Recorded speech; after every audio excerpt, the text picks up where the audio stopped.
Olá, estamos aqui para mais um programa para falar de planejamento financeiro. Lembrando que essa é uma série de 12 programas e o tema de hoje é planejamento sucessório e proteção patrimonial.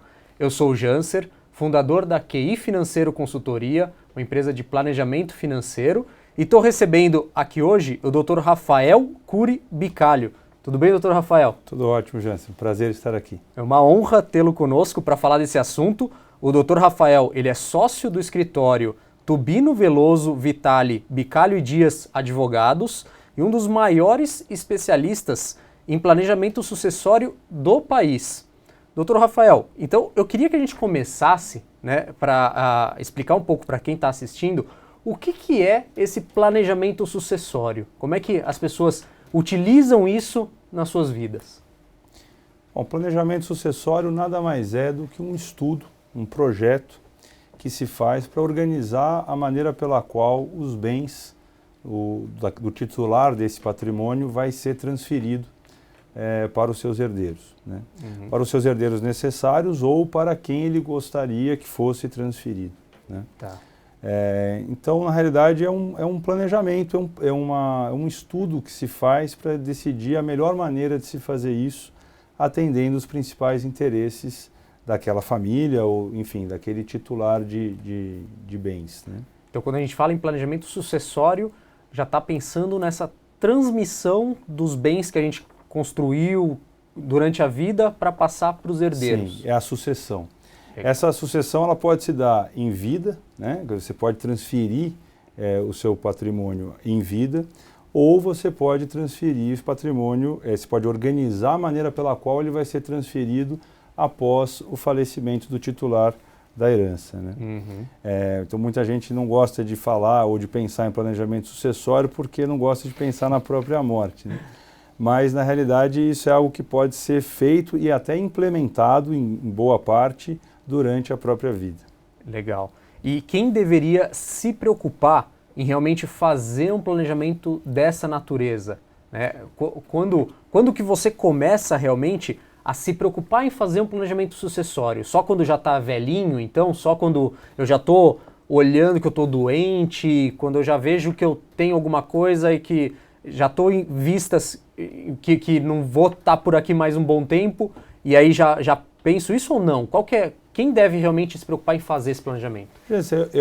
Eu entendo que todos aqueles que têm algum patrimônio, e aqui, independentemente do tamanho desse patrimônio, é claro que quanto maior o patrimônio, maior as complexidades, e o planejamento vai envolver maiores custos, maiores sofisticações, mas independentemente do tamanho, você tem um patrimônio, você já tem, ou deveria ter, no meu entendimento, interesse e preocupação de como esse patrimônio vai ser transferido para os seus herdeiros, né? Ele está muito associado à maneira como você planeja o seu patrimônio durante a vida, como você quer dispor dele e como você quer que ele fique organizado e distribuído depois que você vier a falecer, né? Talvez a gente pudesse dizer até que antes mesmo de você constituir um patrimônio, você pudesse pensar já nisso, né? Então, um dos aspectos importantes para você definir um planejamento sucessório é o regime de bens do seu casamento, ou o regime de bens daqueles que vão receber o patrimônio por herança. Então, às vezes, até antes mesmo do patrimônio existir, você já poderia pensar, já ter ideias a respeito, ao menos, de como você imagina partilhar esse patrimônio ao longo da sua vida ou depois dela. Ou seja, um casal que está ali se juntando, pensando em casamento, já mesmo não tendo bens ainda, não tendo nem a casa própria, já pode começar o planejamento sucessório através de uma boa conversa de qual regime de bens que eles vão escolher. Sem dúvida. A escolha do regime de bens não tem relação exclusiva com a sucessão. Tem outros reflexos importantes ao longo da vida daquele casal. Mas para fins sucessórios também é um elemento importante. Então é importante entender que quando se opta por um regime de bens, se está determinando também a maneira pela qual aquela herança vai ser transmitida, seja para o cônjuge sobrevivente, seja para os seus outros herdeiros, né? Uhum. Então, também é um elemento importante. Hoje as pessoas normalmente também não pensam tanto nisso, acho que cada vez mais isso tem deixado de ser um tabu, mas no casamento, via de regra, se casa pelo regime tradicional da comunhão parcial de bens, que é aquele em que você não faz uma opção declarada antes do casamento. Então, quando as pessoas casam sem uma combinação prévia ou fazendo, mas pelo regime de comunhão parcial, você não precisa tomar nenhuma atitude diferente. Nenhuma providência diferente. Tá. Se você quiser um outro regime, então você precisa fazer um pacto antinupcial e escolher isso. Certo. É importante dizer, Jantes, que você pode alterar isso ao longo da sua vida, que é uma novidade trazida pelo Código Civil vigente. Antigamente não era possível mudar o regime de bens. Certo. Hoje é possível. Então, dependendo do planejamento sucessório que vai se fazer ao longo da vida, isso pode incluir a alteração do regime de bens, né, que é uma possibilidade que antes não existia, mas hoje ela é possível. Uhum. Você pode fazer isso desde que você pode fazer, mas não pode ser feito em prejuízo de eventuais credores que o casal tenha. Ah, tá. E eu acho que seria até interessante, doutor Rafael, até convido quem está assistindo, estou acompanhando aqui o chat, se você tiver alguma dúvida, pode mandar no chat, que eu repasso aqui para o doutor Rafael. Mas tem pessoas de todas as idades nos assistindo, então acho que seria bacana até dar uma passada rápida sobre os regimes de casamento mais comuns, até porque se tiver alguém jovem pensando em casamento, já pode entender um pouco a diferença entre eles. Tá ok. O mais comum, enfim, aquele que você não precisa tomar uma providência adicional para aderir a ele, é o da comunhão parcial de bens, que em resumo ele dispõe que o patrimônio adquirido na constância do casamento, ele é dos dois. E o patrimônio adquirido anteriormente ao casamento, ou recebido por herança ou por doação, ele não se comunica com o cônjuge. Até trazendo então um exemplo prático dentro desse modo, é muito comum, né, aquela questão quem casa quer casa. E aí o casal, antes do casamento, já procura a casa onde vai morar. Então procura um apartamento na planta. Como é que fica esse apartamento na planta se eles ainda não são casados, né? E aí vai ter que estar no nome de um ou de outro, e aí eles casam no regime de comunhão parcial? Se o pagamento daquele apartamento, daquele imóvel foi feito, foi um esforço comum, se ambos contribuíram para isso, mesmo antes da celebração do casamento, pode ser visto como, pode ser entendido como um patrimônio comum do casal. Certo. Né? Agora, se ele foi adquirido com recurso exclusivamente de um antes do casamento, mesmo que aquele imóvel venha a servir de residência para a família, em princípio ele pertence só àquele que custeou a aquisição do bem. Tá. E aí então no regime de comunhão parcial, os bens anteriores não se comunicam. Legal. Você tem o regime da separação total de bens, em que para todos os fins, como se eles não são sócios em nenhum patrimônio. Né?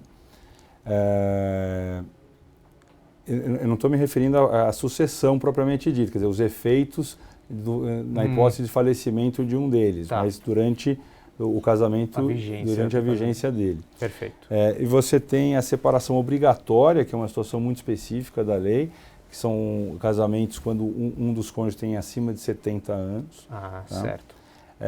E você tem o da comunhão universal de bens, em que absolutamente todo o patrimônio de um é dividido com o outro. Então, ambos têm 50% da totalidade dos bens em nome de cada um deles. Então, acredito que, pelo que você está falando, são algumas opções que o casal tem que decidir. Sim. E aí já começa, mesmo eles não sabendo, já começa o planejamento sucessório nesse bate-papo para entender qual que vai ser o regime mais adequado para eles, não é assim? Sem dúvida, porque quando a gente fala em planejamento sucessório, as pessoas associam muito a economia tributária, algum benefício, onde eu consigo ter algum tipo de ganho. Eu vejo que o maior ganho de um planejamento sucessório é a harmonia familiar, né? Esse é o grande, não é o único, mas é a grande vantagem que se busca.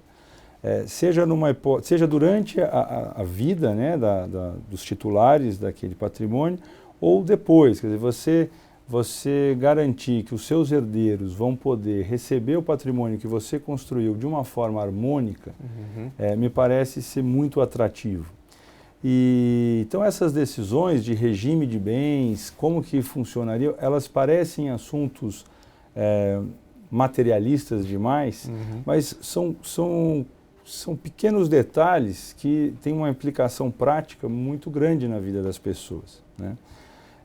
Inclusive, muitas vezes as pessoas pensam no regime de bens em separação, né?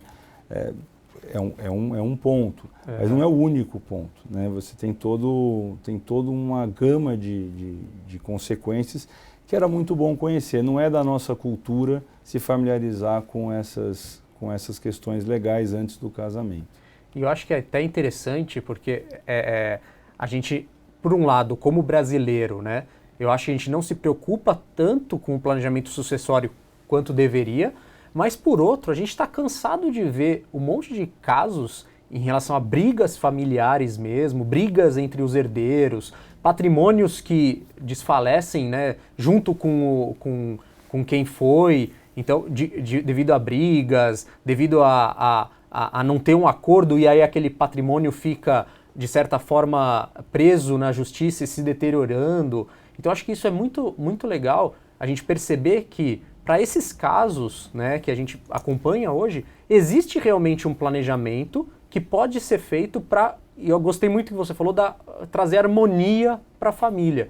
Porque eu acho que, da mesma forma que eu enxergo o planejamento financeiro, que é colocar o dinheiro como uma ferramenta útil para as pessoas ali conquistarem seus objetivos, eu acho que o planejamento sucessório vem, na mesma medida, fazer com que o patrimônio acumulado durante uma vida também seja, de certa forma, para manter a família unida e harmoniosa, né? Sem dúvida, gente. E eu acho que o ponto que você colocou é muito interessante. Os exemplos de insucesso nesse sentido são inúmeros, né? A gente está demorando um pouquinho para aprender isso, porque, de fato, você vê quantas empresas familiares não resistem à segunda ou à terceira geração, né?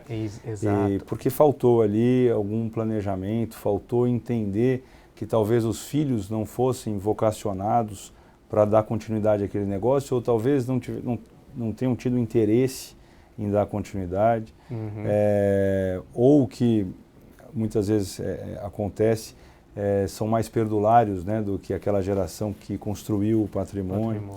E tudo isso poderia ser resolvido por um bom planejamento, né? Você tem hoje mecanismos de gestão corporativa muito importantes para profissionalizar a administração das empresas familiares.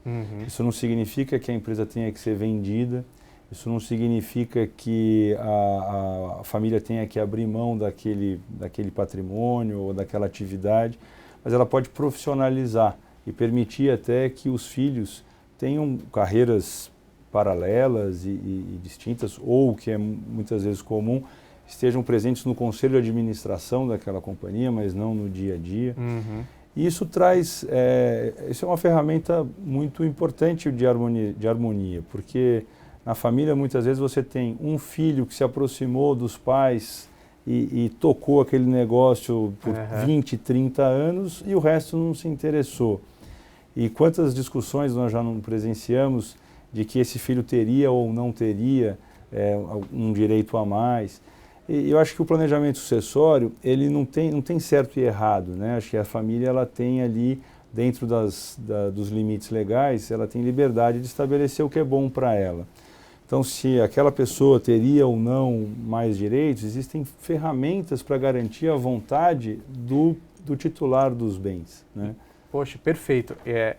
Acho uma coisa legal, né, quando você fala de ter uma empresa, talvez muita gente pensa em ter uma grande empresa, mas estamos falando aqui daquela mercearia de bairro que pode ser que o pai e a mãe tiveram e de repente aquela mercearia vai ter que ser dividida entre os herdeiros. Eu citei um exemplo dos herdeiros num conselho de administração, talvez não fosse o caso de uma mercearia de bairro, mas para a mercearia de bairro é o mesmo racional. Eu acho que o potencial de discussão entre os herdeiros ele é o mesmo. Né? É verdade. Acho que não tem tanta relação assim com o tamanho do patrimônio e sim, enfim, a gente sabe que tem questões inclusive emocionais que acabam interagindo nesses momentos. Né? Perfeito. Então, nada como pensar nisso antes, porque você consegue organizar. Existem mecanismos para você dirigir o patrimônio, ou dividir em vida de uma maneira que seja justa ou pretendida, porque o justo também é algo subjetivo, né? Mas o titular ele tem alguma margem para dispor disso. Legal. E quais são essas ferramentas, doutor Rafael? Quando você fala que a gente tem ferramentas, instrumentos para fazer um planejamento sucessório, quais são essas ferramentas e até será que a gente conhece essas ferramentas? Às vezes está muito mais próximo da gente do que a gente imagina. Existem ferramentas mais simples e outras mais sofisticadas. Né? Então, pensar numa ferramenta clássica é o testamento, que é algo que também não tem tanta... muita gente pensa em testamento para grandes fortunas, né? Mas o testamento ele tem um custo proporcional ao patrimônio que vai ser objeto dele e é uma ferramenta disponível para todo mundo, né? Então o testamento ele tem uma questão interessante que todos podem dispor livremente de até metade do seu patrimônio. O que significa dispor livremente? Pode transferir para quem a pessoa quiser, independentemente de ser ou não um herdeiro necessário. Então acho que aqui já tem um ponto interessante, que você não pode dispor e decidir o que fazer com 100% do seu patrimônio. No máximo 50%. No máximo 50%. Né? Você pode gastar o seu patrimônio em vida, mas não seria uma boa recomendação, não seria um bom planejamento financeiro. Agora, para você transferir o patrimônio para terceiros, você tem essa limitação. Porque metade ela é reservada aos herdeiros necessários. Então, quando a gente vê no filme essas coisas do testamento que vai dividir os bens, na verdade, aqui a gente já sabe, então já está sabendo que fazer um testamento é para decidir sobre metade. A outra metade não tem jeito, vai para os herdeiros que a lei determina. Exatamente. Agora, essa metade que você pode dispor livremente pode também ir para os próprios herdeiros, naturalmente. Certo. E pode ir em proporções diferentes. Enfim, aí você tem uma liberdade. E é claro que, quando a gente fala em herdeiro, muitas vezes existem algumas situações de filhos em mais de um casamento e você tem aí algumas situações que polemizam e geram alguma discussão. Mas, via de regra, você tem a possibilidade de dispor de metade. Um outro exemplo de como essa questão na prática pode não ser tão simples, hoje você doa metade do seu patrimônio, o seu patrimônio é algo dinâmico. Daqui 10 anos você tem um outro patrimônio. Certo. Quanto que você pode doar em acréscimo aquilo que você já doou? Então tem umas regras e umas discussões bem interessantes sobre isso. Legal, então o testamento é uma das ferramentas, até uma curiosidade, é fácil fazer um testamento? Como que alguém teria que fazer? Próprio punho? Uma carta de próprio punho já vale? Não, vale, mas ela não tem a mesma presunção legal que um testamento feito em cartório. O testamento feito em cartório ele é mais seguro. Agora, você pode escrever de próprio punho, guardar no cofre, e se isso vier à tona, é um testamento também válido. Entendi. Então, falando desse instrumento que é o testamento, quais outros instrumentos, então, a gente tem para fazer um planejamento sucessório? Um planejamento comum é a transferência em vida do seu patrimônio. O testamento é a transferência após a sua morte. Certo. A transferência em vida ela pode ser feita de forma gradativa ou pode ser feita num único ato sob determinadas condições. Então, a doação é um instituto muito utilizado. Você doa para os seus herdeiros, ou para quem você desejar, né, observada aquela limitação que comentamos, você doa para os seus herdeiros o seu patrimônio. Normalmente, quando você tem um patrimônio em dinheiro, ele não é objeto de doação, porque normalmente você quer dispor da liquidez que o dinheiro te permite. Né? É uma ferramenta de construção de patrimônio também. Nada impede de você operar aquele dinheiro em nome dos seus filhos. Mesmo que eles tenham uma pouca idade, você como representante legal pode operar. Tá? Nada impede de uma criança de 10 anos ser acionista na Bolsa. Evidentemente que ela é tutelada aí pelos pais, pelo representante legal. Certo. Mas você pode ir doando esse patrimônio em vida. Existe algumas pessoas que doam um limite legal por ano. Você tem uma possibilidade de doar sem qualquer custo tributário, um valor hoje equivalente, ele é medido em UFESP, hoje ele equivale a 50 e poucos mil reais por ano por CPF. Então, o CPF do donatário, aquele que recebe a doação. Então, uma família, digamos, que tem os pais têm 3 filhos, cada um pode doar para cada um dos filhos a importância de 50 e poucos mil reais por ano, isso sem qualquer custo. Eu estou me referindo a São Paulo, tá? Esse número é um número de São Paulo, mas essa realidade é muito parecida nos outros estados do Brasil. Tá. E você vai transferindo aos poucos patrimônio para os seus filhos sem nenhum custo tributário. Só que o custo tributário da doação hoje, ele é de 4%, em São Paulo também, mas ele é no máximo de 8% no Brasil. Não é um custo tão elevado assim que justifique a simples transferência desse patrimônio em dinheiro pensando apenas em economia tributária. Né? Numa alíquota maior, isso talvez pudesse ser interessante. Então, normalmente, as doações elas acontecem em patrimônio imobiliário, uma carteira de imóveis, ou, se não é uma carteira de imóveis que seja rentável, os imóveis que se pretende que continuem na família. Né? Então, se transfere isso para os herdeiros já passam a ser titulares daquele imóvel, eles podem ter uma fração ideal de cada imóvel desse, ou podem receber cada qual o seu imóvel. Então, se a família, por exemplo, adquiriu 3 salas comerciais num prédio e usa isso faz parte da composição da renda dela, vai doar uma sala para cada filho, talvez, ao invés de cada filho ter 1/3 de cada uma das salas. Isso já facilitaria bastante a vida daqueles irmãos no futuro. Né? Um eventual desentendimento entre eles, ou mesmo ideias diferentes que eles possam vir a ter de como administrar aquele patrimônio, se o patrimônio já está dividido, tanto quanto melhor. Ou talvez, que é o mais comum na realidade, essas salas estarem numa empresa, e essa empresa, que é uma holding familiar, e essa holding familiar ser as cotas ou as ações dessa holding serem transferidas para esses herdeiros, né? Em vida ainda. E eles passam a ser sócios de uma empresa. Ser sócios de uma empresa é muito mais fácil de você regular essa relação entre eles do que eles serem condôminos de uma casa na praia, por exemplo. Né? Em que você tem que decidir uma série de coisas, de ocupação, qual é a regra.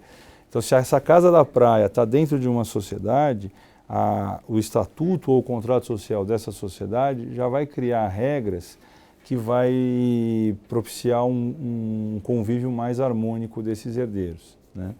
Você pode, inclusive, ter um acordo de cotistas ou de acionistas regrando isso de forma muito detalhada. É o que nós recomendamos muitas vezes quando o patrimônio imobiliário é elevado, porque é colocado esse patrimônio nessa sociedade e o titular doa as cotas, mas antes de doar, ele estabelece no estatuto todas as proteções que ele gostaria. Então, se ele não quer que determinadas atitudes sejam tomadas por 2 dos filhos em detrimento de um terceiro que discorde, ele pode assegurar essa regra. Ou então, se ele quer que 2 tenham liberdade de tomar determinadas decisões, independentemente do terceiro não estar de acordo com isso, também é possível. Pode-se criar toda a regra de governança para um convívio mais objetivo, mais harmônico, menos sujeito a discussões e dúvidas. Né?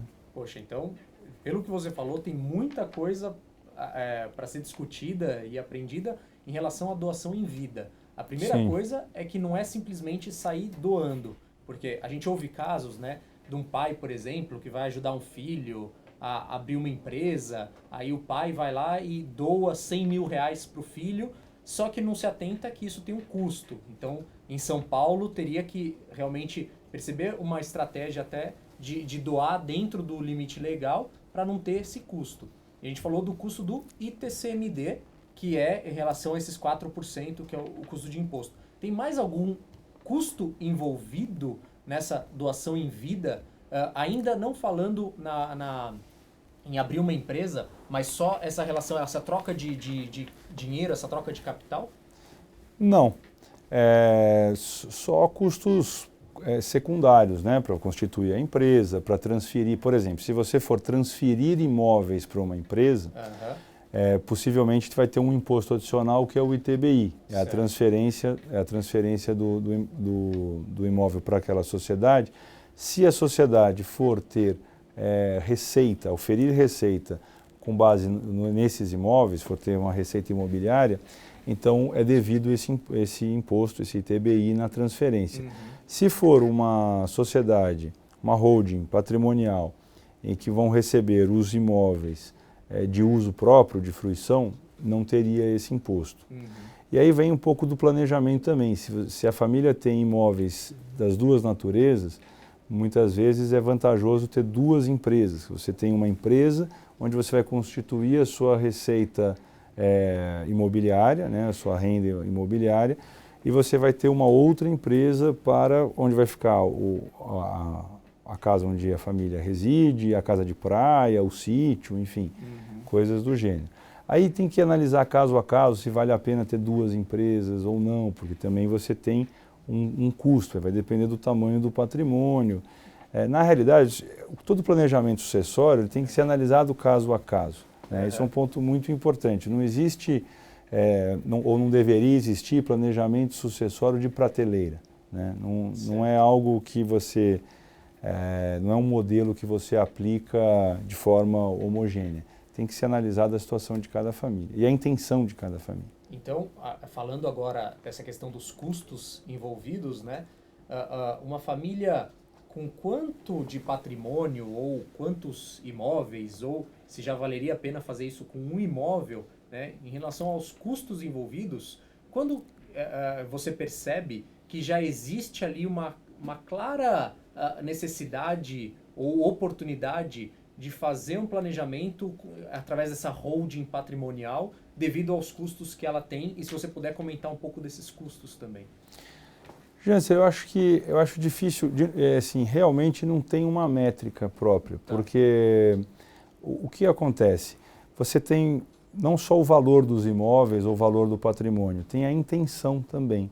Então, muitas vezes, nós vamos fazer um planejamento, a pessoa tem um patrimônio imobiliário considerável, e nós pensamos, então, transferir isso para uma holding e transferir as cotas dessa holding para os herdeiros, mas conversando com a pessoa, a gente percebe que ela pretende vender boa parte daqueles imóveis. Então, os imóveis já não deveriam fazer parte do planejamento sucessório, e sim do planejamento financeiro da pessoa, o planejamento patrimonial, porque ela vai transformar aquele ativo imobiliário num ativo financeiro.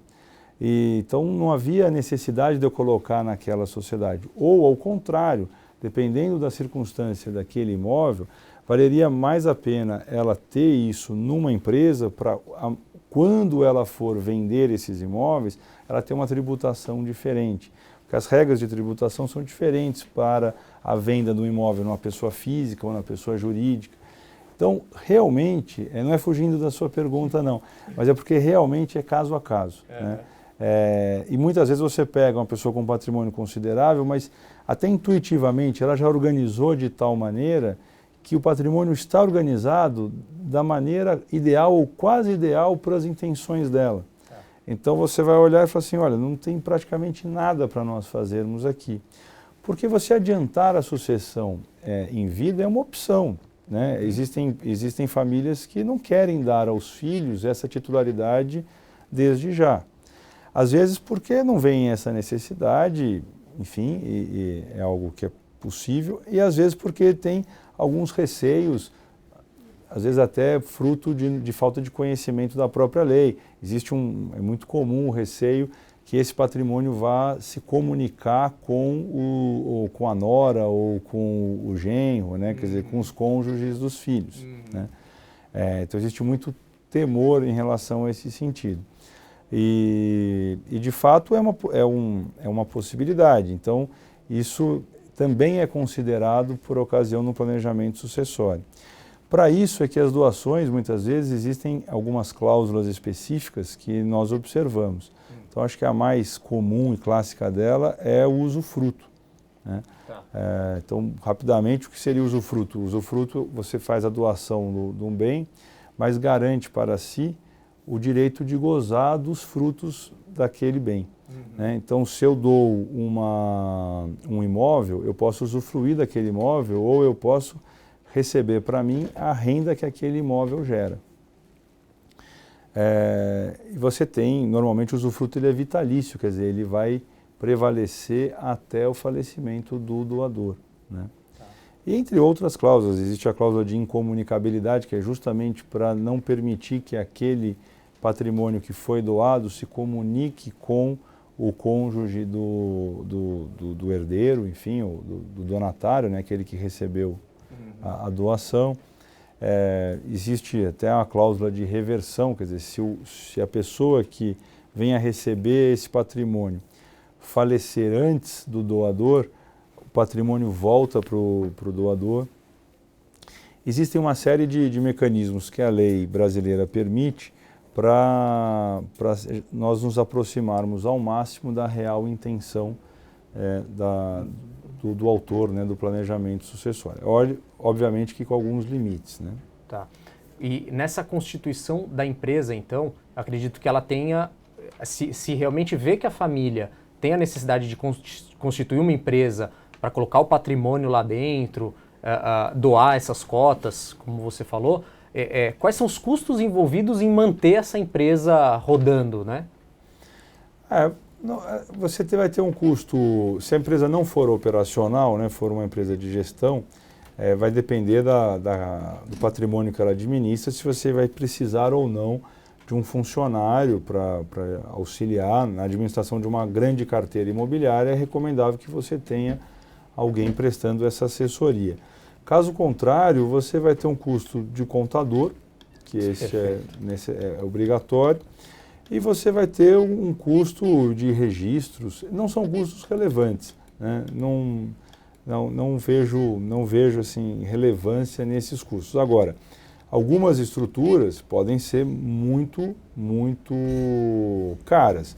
Se você for colocar o seu patrimônio num fundo, e esta é uma opção, se você faz concentra o seu patrimônio num fundo de investimentos e vai transferir as cotas desses fundos para os seus herdeiros, aí você tem custos de administração e custos de inscrição que são elevados.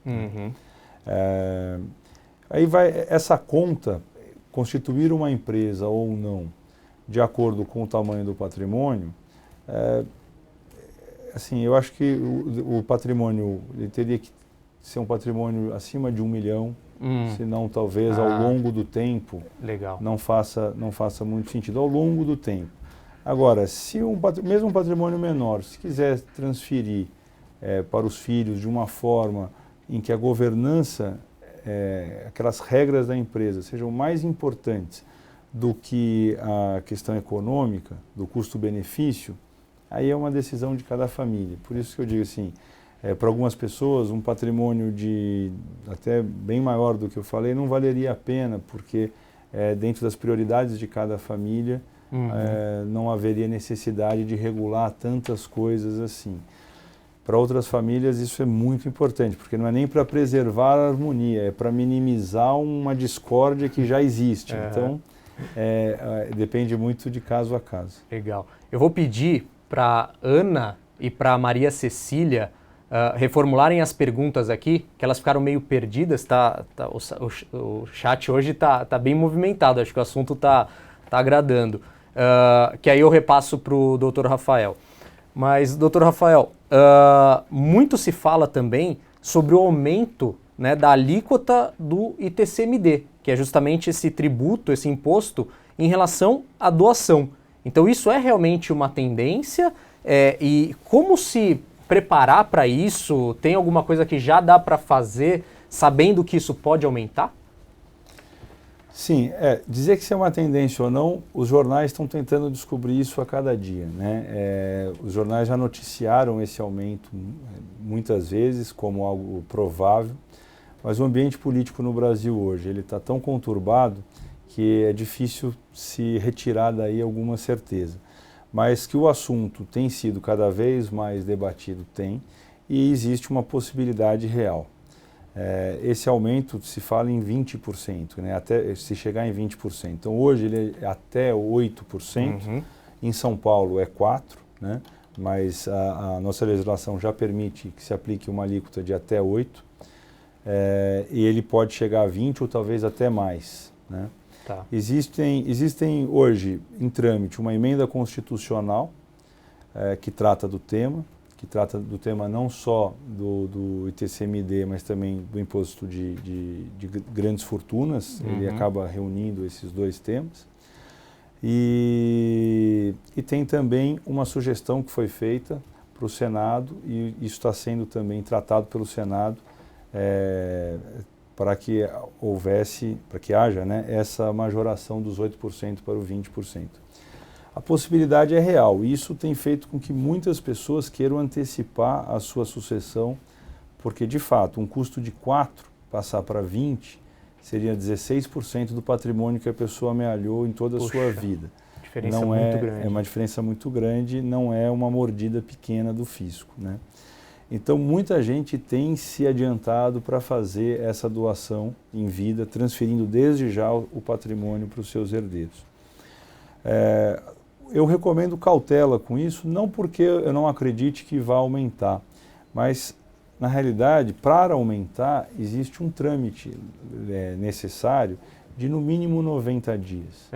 Então, nós teríamos a possibilidade de conhecer essa mudança legislativa, na pior das hipóteses, com 90 dias antes. Então, 90 dias é um tempo razoável, não é grande, mas é um tempo razoável para se implementar uma doação. É claro que quando se pensa em dinheiro, muitas vezes você tem valores aplicados com uma liquidez menor do que 90 dias. Se são cotas de um fundo, você consegue doar as cotas. Mas para fazer a doação do próprio dinheiro, aí teria que checar a regulação disso perante os bancos e fundos de investimento. Mas com 90 dias, eu entendo que daria para se preparar. Para se preparar. É um tempo pelo menos suficiente para não se cometer agora grandes precipitações que se possa se arrepender. Né? Agora, como precaver isso? Muitas vezes a família já pensa em fazer um planejamento, já estava com esse planejamento engatilhado, e esse potencial aumento da alíquota seria só um incentivo a mais. Né? Deve ser feito, acho que quanto antes se fizer, desde que exista outras razões que não só o aumento da alíquota, melhor. Né? O planejamento sucessório é algo que, se você já decidiu, implemente, porque a gente não sabe qual vai ser o dia de amanhã. Né? Perfeito. Pegando aqui a questão a Maria Cecília, ela refez a pergunta, abrindo parênteses então sobre regimes de casamento, que a gente já falou lá atrás, mas ela está perguntando, em regime com comunhão parcial, casamento com comunhão parcial, no caso de falecimento de um dos cônjuges e com filhos menores de idade, como ficam os bens do falecido? Esses bens vão direto para os filhos? Os filhos são herdeiros, né? Mas a esposa, o cônjuge sobrevivente, né, no exemplo que foi dado, ele é meeiro do patrimônio que foi constituído durante a constância do casamento, ou seja, ele resguarda para si metade do patrimônio adquirido com esforço comum. Tá? O esforço comum é durante a vigência do casamento, né? Não precisa comprovar efetivamente que gastou o dinheiro junto. Né? Legal. Maria Cecília, está respondida a dúvida então.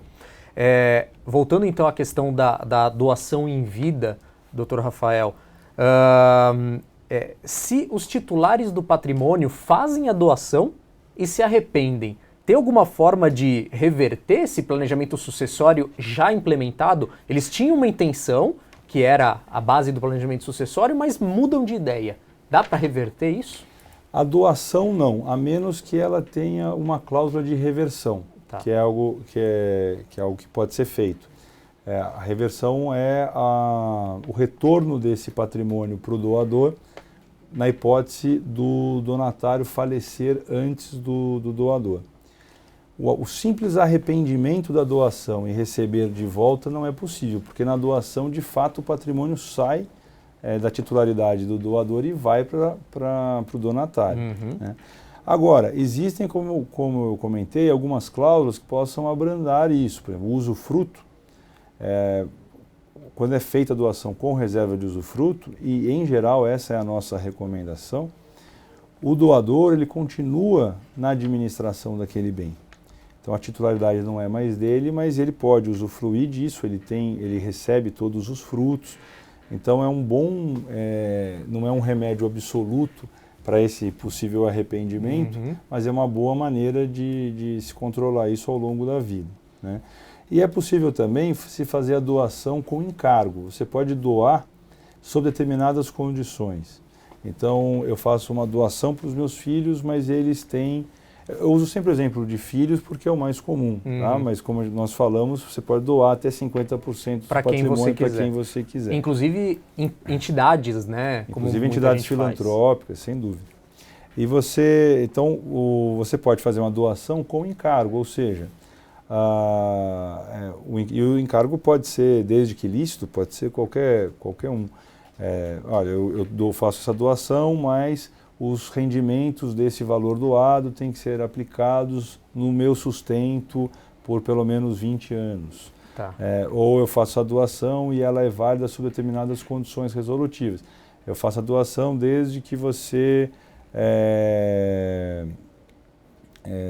enfim, não... Preencha alguns requisitos. Ou se case sob determinado regime de bens. Tá. Quer dizer, então, você pode parametrizar isso de várias maneiras. Existe uma liberdade, é bem flexível. Existem limites legais, mas dentro desses limites nos permite aí uma vasta criatividade. Muito legal. O Geloso, ele está fazendo uma pergunta aqui que eu acho bem interessante, no caso de VGBL, né, usando a previdência privada como instrumento de planejamento sucessório.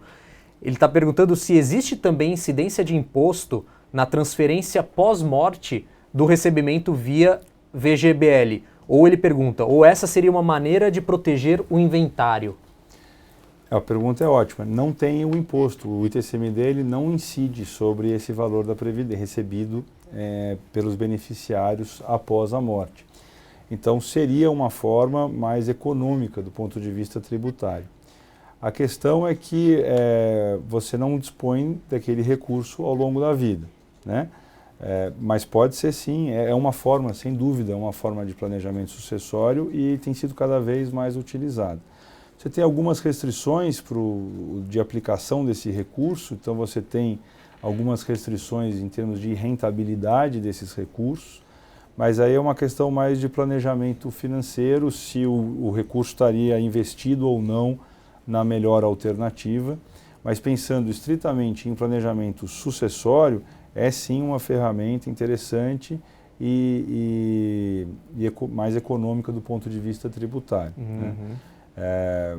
Hoje ainda a gente fala, bom, para uma economia de 4%, você tem que pensar bem se vale a pena fazer uma previdência só com esse intuito tributário, porque de fato a alíquota não é uma alíquota alta, em São Paulo ao menos de 4%. Então você colocar você fazer essa opção pela previdência exclusivamente por isso é algo discutível, acho que tem que ser analisado caso a caso. Mas pensando que essa alíquota hoje não, talvez em breve possa vir a se tornar 20%, eu acredito que se isso de fato acontecer, nós vamos ter um incremento desse produto no mercado. Então, aproveitando a pergunta do Geloso, também vou colocar uma pergunta aqui que acho que muita gente tem essa curiosidade, né? Quanto custa morrer no Brasil, né? Imaginando que uma pessoa de classe média tem a sua casa própria, tem o seu carro na garagem, tem umas aplicações financeiras e de repente ela vem a falecer. Qual que vai ser o custo para a família que fica, né, para receber todo esse patrimônio que ela deixou? Vai depender do estado onde essa pessoa está domiciliada para os bens móveis. E para os bens imóveis, o estado onde esses imóveis se localizam. Mas, de uma forma geral, de 4% a 8%. Né? Em São Paulo, 4%, na Bahia, por exemplo, 8%. Então, custa 8% de todo o patrimônio. Então, já tem um custo aí de imposto. De imposto, que é o ITCMD, que é justamente esse imposto que nós estávamos falando, que pode vir a ser majorado para 20% ou até mais, eventualmente. E você tem o custo do inventário. Né? Então, o custo do inventário, o inventário hoje, ele pode ser extrajudicial, em algumas situações, ou ele tem que ser necessariamente judicial. Ele pode ser extrajudicial, ele é feito em cartório, quando não há menor envolvido, quando há consenso entre os herdeiros, e aí, então nesses casos ele pode ser feito, e quando não há testamento, perdão, aí ele pode ser feito de forma extrajudicial. Tá. Tem lá os teus custos, né, de emolumentos que são pagos, que são em torno de 1% do patrimônio. Então custaria 4 mais 1 ou 8 mais 1, então você tem mais 1% de custo incidente sobre isso. No inventário judicial também, esse custo vai ser de aproximadamente 1%, mais os honorários advocatícios do escritório que cuidar do inventário, que em geral são bem mais significativos quando é judicial do que quando é extrajudicial. Né? Agora, o custo, esse é o custo, essa é a resposta bem objetiva, né, Leandro? Custa isso, o tributo é esse, vai recolher emolumentos. Agora, o custo pode ser aquilo que nós já comentamos, pode ser a harmonia da família se você não tinha organizado essa sucessão, pelo menos minimamente, né? Então, se o patrimônio não foi organizado de uma forma satisfatória, pode acontecer que a família fique só com bens imobilizados e não tem liquidez nenhuma e acaba sendo obrigado a desfazer de alguns bens de forma precipitada e com perdas patrimoniais importantes. Então, o planejamento sucessório ele também está muito relacionado a um bom planejamento financeiro ao longo da vida, né? Você tem um equilíbrio entre liquidez, entre como está disposto o seu patrimônio. Isso tem que estar harmônico, pensando que hoje, muitas vezes, você tem uma atividade produtiva que te garante uma receita, mas que em você faltando, você não vai ter esse ingresso desse recurso na família. Então, como que a família tocaria a sua vida a partir dali com o patrimônio que já foi constituído? Então, o planejamento sucessório também passa por esse... Por exemplo, no dia seguinte, uma liquidez, né? E não é só como você vai dividir isso entre os herdeiros, mas como você vai organizar, custear esse inventário. Bacana. E quanto você vai dar de liberdade para os herdeiros também disporem imediatamente daquilo. Né? Pensando também que muitas vezes você tem que protegê-los ao longo da vida. Se são crianças, talvez eles precisem daqueles recursos mais para frente. Né? Entram outras ferramentas de planejamento financeiro, que é os seguros de vida, não só a previdência, mas o seguro de vida também é uma alternativa para você construir esse modelo da família pós a morte de um dos seus provedores. É um bom gancho, porque quem não assistiu o vídeo da semana passada, está lá disponível no YouTube. A gente falou sobre seguro de vida também, então foi bem bacana. Tá chovendo pergunta aqui, eu também tenho mais algumas perguntas, espero que dê tempo de fazer todas. O Paulo está perguntando aqui que ele é solteiro e não tem filhos, não quer deixar para os sobrinhos e irmãos, apesar de ele ser o mais novo dos irmãos. gostaria de criar uma fundação ou algo parecido que continuaria administrando meus bens, mesmo depois de morrer. Aí ele fala de alguma coisa da prefeitura ter algum lucro com isso, porque ele também quer ajudar o município dele a se desenvolver. Então isso seria possível, não através de uma fundação, continuar administrando os bens dele e não ir para os sobrinhos ou irmãos? Sim, ele pode doar, ele não tem herdeiros necessários, né? Então, ele tem uma liberdade, ele tem essa liberdade por não ter herdeiros necessários. Uma vez que ele tenha filhos ou pais vivos, ou um cônjuge, ele passa a ter essas restrições. Tá. O Rick PR falou o seguinte, que ele recebeu as chaves de um imóvel recentemente e ainda não fez o registro desse imóvel. Ele pode registrar como doação aos filhos com usufruto ainda para ele? Provavelmente ele já é o detentor dos direitos aquisitivos deste imóvel. Então, na realidade, ele estaria fazendo uma transferência, ele pode doar esses direitos aquisitivos e os filhos vão receber a escritura desse imóvel. Mas, na realidade, ele está fazendo uma transferência. Ele só precisa tomar um cuidado, porque essa transferência pode implicar em mais um ITBI. Então, é só um imposto adicional que ele poderia, eventualmente, ter que pagar. Aí precisaria entender qual é a situação documental, mas ele pode, a rigor, ele pode doar antes da escritura, pode doar depois. Teria que conhecer um pouquinho a condição contratual da aquisição dele com a construtora. Mas, basicamente, ele pode fazer a doação desse ativo para os filhos? Pode. Tá. Pagando os impostos incidentes. Tudo certinho. Cacau BH, ela pergunta, no caso dela, ela é solteira, sem filhos. Se ela vir a falecer, automaticamente os bens dela passam para a mãe ou ela tem que fazer um testamento? Não, automaticamente passa para a mãe e para o pai, né, para os ascendentes vivos. Tá. Como ela não tem filho, aí o herdeiro necessário se tornam os pais. Perfeito. Bom, vamos lá. Agora, mudando um pouco de assunto, né, a questão de proteção patrimonial, doutor Rafael. O que é essa proteção patrimonial e a quem possa interessar, né? Do que a gente tem que proteger o patrimônio? E aí eu acho que vem muito dessa questão da blindagem patrimonial, que eu já vi que também teve uma pergunta dessa no chat, de você, né, tentar criar uma empresa para blindar o seu patrimônio, né? Então, eu queria que você falasse se realmente isso é verdade ou como é que funciona essa questão de proteção patrimonial. Olha, esse termo blindagem ele é muito comum, né? E ele é usado de formas distintas. Quer dizer, existe a conotação que eu preciso blindar o meu patrimônio, que é proteger o patrimônio de credores que eu venha a ter, ou de potenciais credores que eu venha a ter. E aí existem alguns mecanismos que muitas pessoas se utilizam para isso e acabam efetivamente protegendo esse patrimônio, mas muitas vezes às custas de uma fraude, né? E acabam fraudando este crédito ou este direito legítimo de terceiros com essas medidas que são adotadas. Seria uma forma, digamos assim, de esconder o patrimônio, né? Então, muitas vezes, quando se fala em proteção patrimonial, se fala com essa conotação.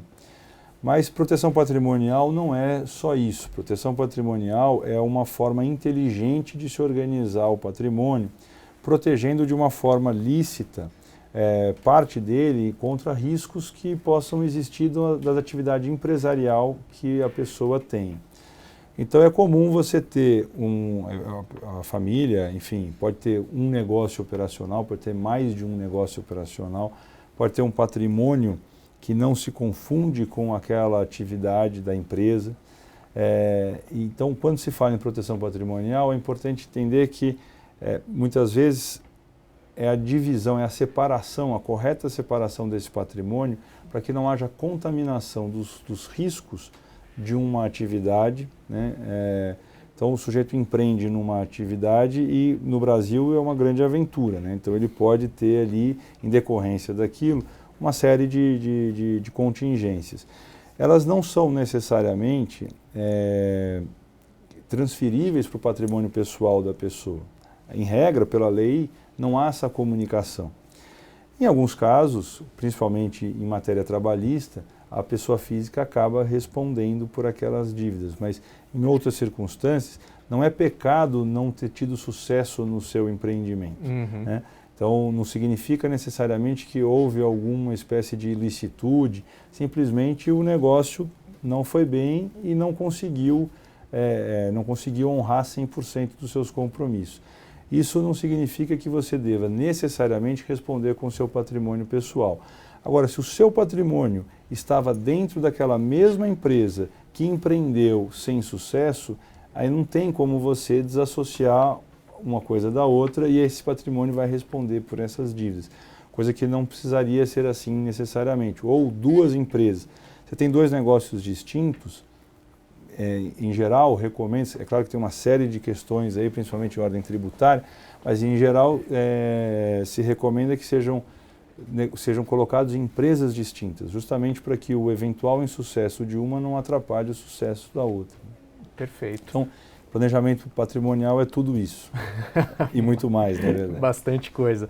Acho que é legal saber que existe também, dentro desse tipo de planejamento, essa questão de separação, de organizar tudo da melhor forma, o que é Sim. da pessoa física, o que é da pessoa jurídica. Quer complementar alguma coisa? Porque na realidade a gente divide, né, quase que como algo didático. A gente fala em planejamento financeiro, a gente fala em planejamento patrimonial e fala em planejamento sucessório. São coisas distintas verdadeiramente, mas elas estão intimamente interligadas. Então, a maneira pela qual você olha o seu patrimônio, você tem que ter um olhar para cada uma dessas três coisas. Legal. E quais providências podem ser tomadas por brasileiros que têm patrimônio no exterior ou que residem fora do país e até o estrangeiro com propriedades no Brasil? Como é que fica isso no planejamento patrimonial, no planejamento sucessório? Esse é um bom ponto, Jéssica. Na realidade, a principal recomendação é que a pessoa entenda o funcionamento disso aonde ela tenha domicílio. Porque, enfim, a regra que vai ser aplicada vai ser a regra do lugar onde ela tem domicílio. Então pode ser nos Estados Unidos, pode ser na Alemanha, pode ser na Índia, enfim. Por um outro lado, prevalece também a regra do local onde o bem está. Então você tem duas regras que elas convivem e de uma forma interessante. Então, por exemplo, se o sujeito tem um imóvel em Miami e tem domicílio no Brasil e vem a falecer, ele tem que abrir um inventário lá fora para inventariar aquele bem sujeito às leis de lá. E ao mesmo tempo, as regras de sucessão prevalece as regras daqui, porque ele era domiciliado aqui. Então é possível que ele tenha que pagar imposto lá e aqui. É claro que na maioria das vezes existem acordos entre os países que permitem a compensação desses valores ou o abatimento desses valores. Mas é muito importante que a pessoa entenda qual é a regra que está vigendo no local onde ela tem domicílio. Mesmo que ela tenha, eu tenho raiz aqui no Brasil, meu patrimônio está aqui, mas se ela deu a saída fiscal dela, está trabalhando na Europa, já está lá já está mais de um ano lá, se ela vier a falecer lá, tem uma regra que vai prevalecer de acordo com o domicílio dela lá. Então é importante tomar conhecimento de qual é a realidade que te cerca, né? Muito bom. Doutor Rafael, eu até tinha mais perguntas aqui, mas infelizmente nosso tempo está se esgotando. Queria agradecer, o pessoal interagiu bastante aqui no site, alguns até elogiando o bate-papo, falando que eu achei que foi muito interessante mesmo. Até, acho que se você quiser deixar o contato para quem quiser realmente perceber o que precisa fazer um planejamento sucessório e quiser entrar em contato com o seu escritório, por favor, pode deixar o contato para o pessoal. Vou deixar o meu e-mail, rafael@tubinoveloso, Tubino, Veloso, tudo junto, veloso com s.com.br. Doutor Rafael, muito obrigado. Eu que agradeço a oportunidade, foi um prazer enorme estar aqui conversando com você. O prazer foi nosso. Pessoal, lembrando que Próxima terça-feira temos mais um programa para tratar de outro tema de planejamento financeiro. Muito obrigado pela sua participação. Até a próxima.